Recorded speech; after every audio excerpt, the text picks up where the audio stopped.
নমস্কার, পম্পাস কিচেনে আপনাদের সকলকে জানাই অনেক অনেক স্বাগত।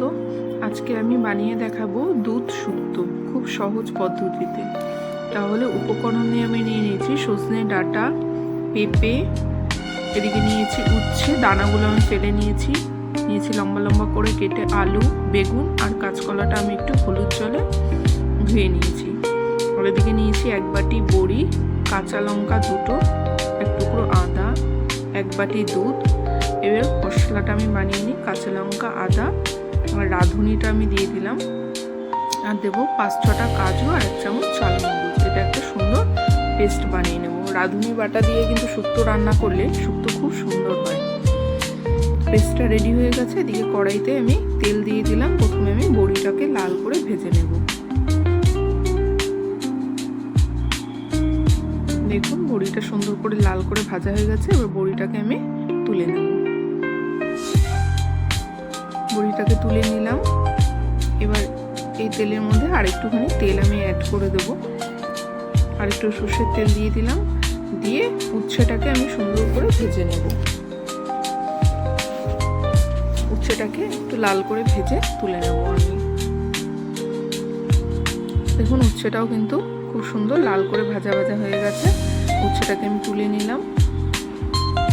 এবার এই তেলের মধ্যেই ফোড়নে আমি দিয়ে দেব একটা তেজপাতা, একটা গোটা শুকনো লঙ্কা, একটুখানি পাঁচফোড়নটা যখন একটু লাল হবে রাঁধুনিটা একটু হাতে ঘষে আমি দিয়ে দেবো। এতে তেলের ফ্লেভারটা ভালো আসবে। তারপরে বাদ বাকি যে সমস্ত সবজিগুলো ছিল সব দিয়ে আমি একটু ভাজা ভাজা করে নেব।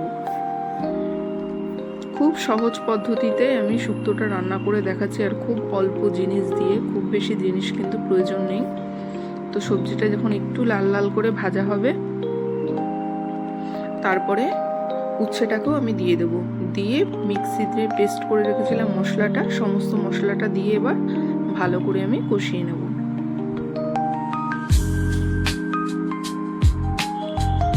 ভালো করে কষিয়ে নিলাম। এবার দেব পরিমাণ মতো লবণ, আর শুক্তোর কালারটা সুন্দর আসার জন্য দেখুন 1 চিমটি আমি হলুদ দিয়ে দেব। এবার দেব একটুখানি জিরের গুঁড়ো দিয়ে এবার ভালো করে আমি মিক্স করে নেব। এবার একটু মিক্সি ধোয়া জলটা আমি দিয়ে দেবো, যাতে শুকনো মশলাগুলো পুড়ে না যায় আর সবজিটাও ভালো করে কষানো হয়ে যায়। দিয়ে ভালো করে এবার আমি সমস্ত কিছু ভালো করে কষিয়ে নেব।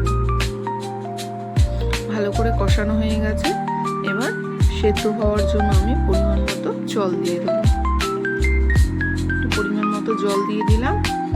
দিয়ে এবার আমি ঢাকা চাপা দিয়ে দেবো মোটামুটি 10 মিনিটের জন্য। দেখুন